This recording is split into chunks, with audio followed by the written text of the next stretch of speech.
chapter 21, verses 10 through 14. And then Jesus said to them, "Nation will rise against nation, and kingdom against kingdom. There will be great earthquakes, and in various places famines and plagues, and there will be dreadful portents and great signs from heaven. But before all this occurs, they will arrest you and persecute you.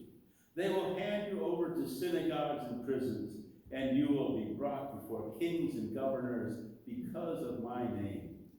This will give you an opportunity to testify. So make up your minds not to prepare your defense in advance.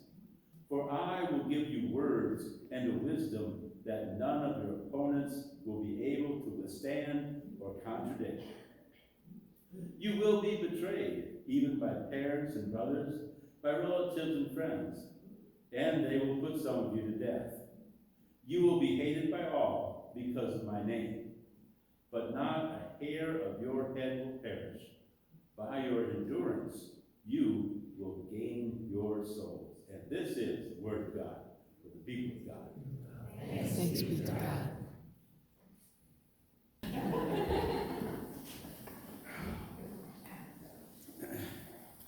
So my mind is racing ahead, already thinking about the benediction, I guess. I remember one Sunday I was coming to the benediction and Sunday morning worship, and I was thinking to say, as you go out into the real world, and then that was my first thought, go out into the real world. But then I grabbed onto myself and realized that made me sound a little like maybe what we do here is not quite real. That was my second thought. And so then I made a change, and I said, as you go out into the world, etc., etc.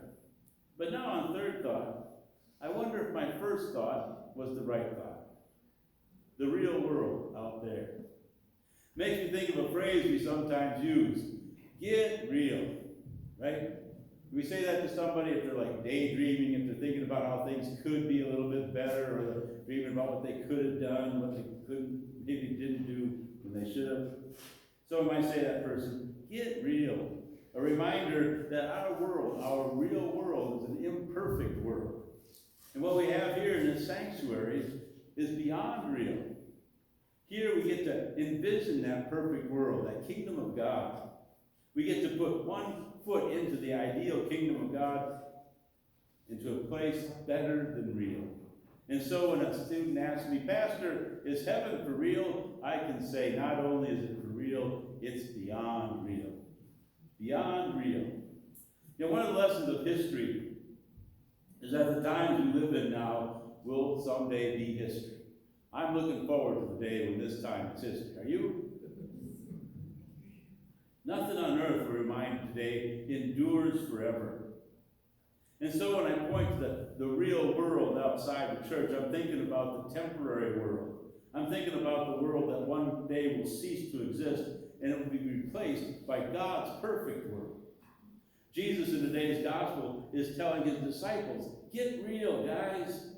These things are going to happen to alter the course of history. Nations will rise against nations. Earthquakes, famines, plagues, and all these things that Jesus outlined are seen as predictions sometimes of the end times. But we understand these things because we see them happening now in many different ways. So I don't know, Jesus, he talks about the end times, but he's also talking about today, how history will be continually dynamic, continually changing, and what to do when these changes come. We see them happening now. And we look back and we see these cycles in history of wars and famines and plagues. And I've heard it said that today, living with the coronavirus is our new reality. Have you heard that said? This is our new reality. And that does not mean, though, that we have to resign ourselves to this new reality forever. We continue to hope for and to pray for change, and Jesus' words encourage us to strive through the present reality. We have a plague, don't we? And Jesus tells us in the gospel, this gives you an opportunity. This gives you an opportunity to testify. That is to tell our story, to proclaim the good news in the midst of strife. And you wonder, and you sometimes come to my office and say, well, Pastor, what can I say? Well, Jesus answers that question today also. Jesus says, don't worry about it. Don't spend the hours putting together some well thought out case for God. An opportunity will present itself. Don't worry about when, where, and what to say. Jesus says, I will give you word, and I will give you wisdom. Just be open to the idea, the fact that those moments will come when we can lead people to a better place, a more hopeful place. Put your trust upon Jesus. To prepare for times of struggle, the best way to prepare is to take care of your soul. You're wondering what to say. If you're taking care of your soul, God will give you the words. Jesus will give you a word of wisdom. Teacher once said to the class, my goal is to give my students real world skills to help them survive out there in the real world.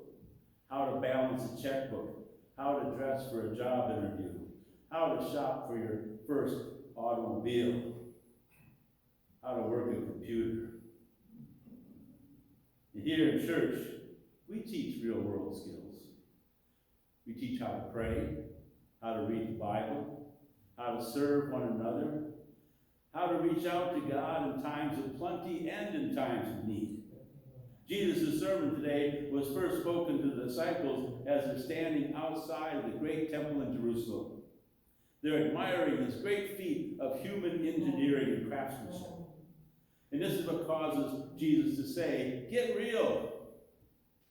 And the way Jesus put it was, as for these things that you see, the days will come when not one stone will be left upon another. All will be thrown down. And so that mighty temple built of marble and gold, built to stand for 1,000 years.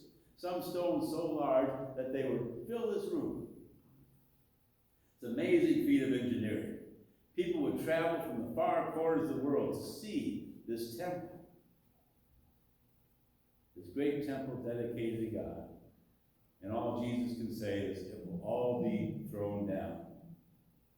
What Jesus said about the temple, it came to pass just a few years later, a few decades later maybe. Roman armies came and they took it all apart. And many of its stones, and you go to Jerusalem, you'll see its stones lie scattered around the city. And I'm told that portions of the great Colosseum in Rome were built of stones that were taken from God's temple that once stood in Jerusalem. The armies carted off the more precious stuff. So you see those stones all around the known world in Jesus' day. It will all be thrown down, says Jesus. This destruction of the temple is symbolic of something else that was going on at the same moment. The moment that the temple is being destroyed, the people of Israel are being dismantled. They're being scattered. They're being sent out into the world. Their culture is broken apart. And those who survive those days are scattered out in the various places in the world. And it's interesting to me that just as the stones were taken out of Israel, so were the people. They were scattered. And that scattering of people is what carried faith throughout the world, gave opportunity for people to proclaim the good news about Jesus Christ. As a scattered people, this was God's plan. The people scattered in the world sharing faith in new places. I find it a curious thing, in light of this knowledge, that one of the things pastors like to take credit for is building stuff. I have this book here, I brought it with me. It's my pastoral record, and in this book is recorded all those little things that I've done throughout my years of ministry, place to record names of baptisms, people I've taken to membership, weddings, funerals. I recorded the title of every sermon I've ever preached in this book. And there are things that are directed for building, these are things dedicated to building people up for the perfect world, the beyond real world of God.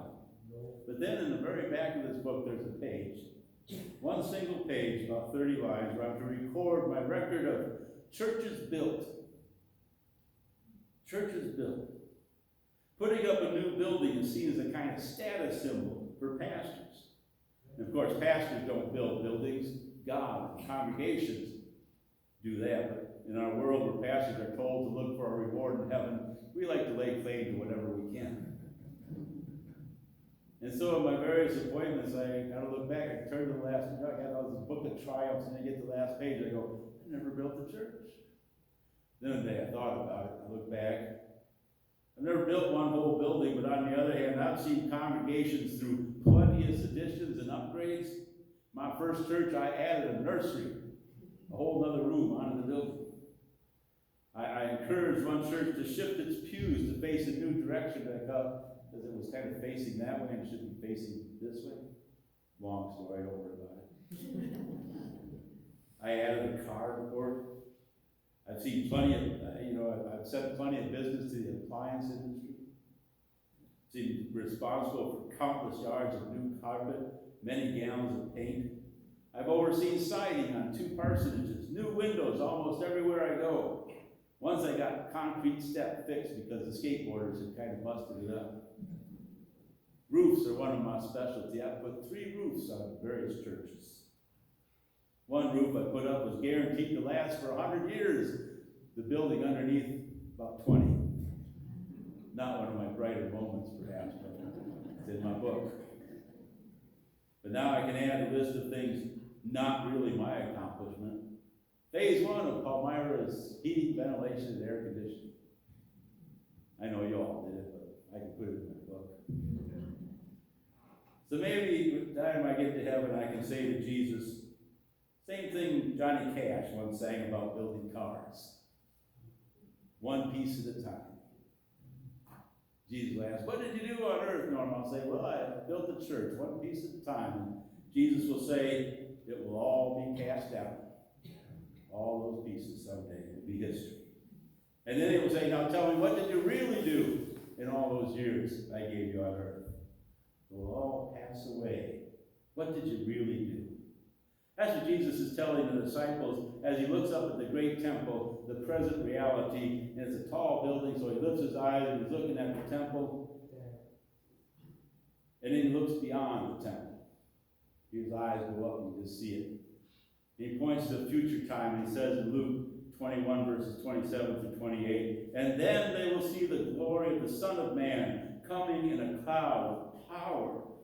And then, now when these things begin to take place, stand up, raise your heads, because your redemption is drawing near. Something better than real is coming. We got to get ready for the kingdom of God.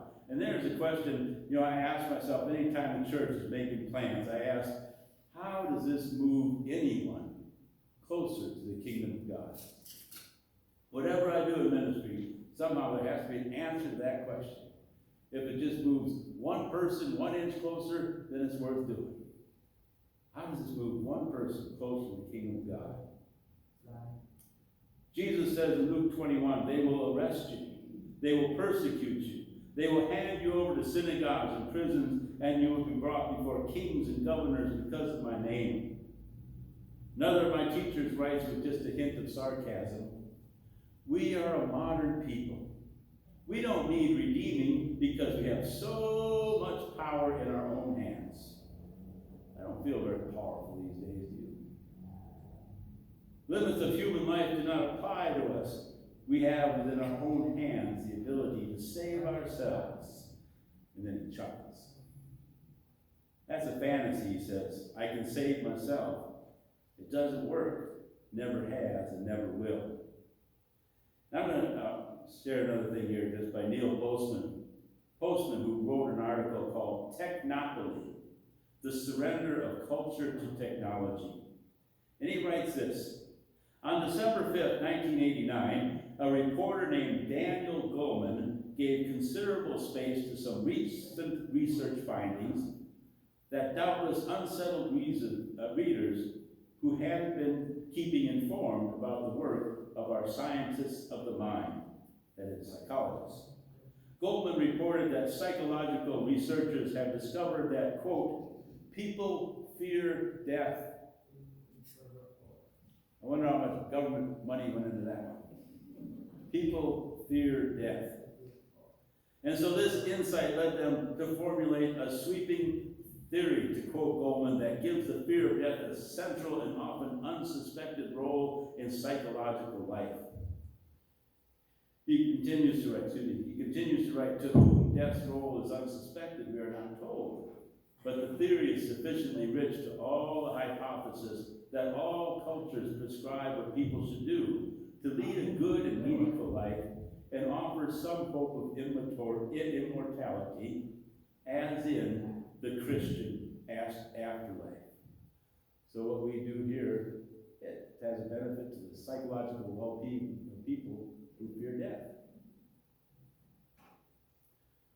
So far, science discovered that people are afraid of death and have discovered ways to deal with that fear.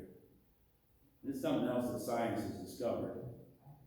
Goldman also reported that some psychologists are as having discovered that how one reacts to death depends on one's moral code. Do you have faith in Jesus, is what I'd say. And alongside these other spectacular discoveries, they found that those who value, like this one, those who value open-mindedness are more tolerant of people whose values differ from theirs, which means that those who are open-minded tend to be open-minded.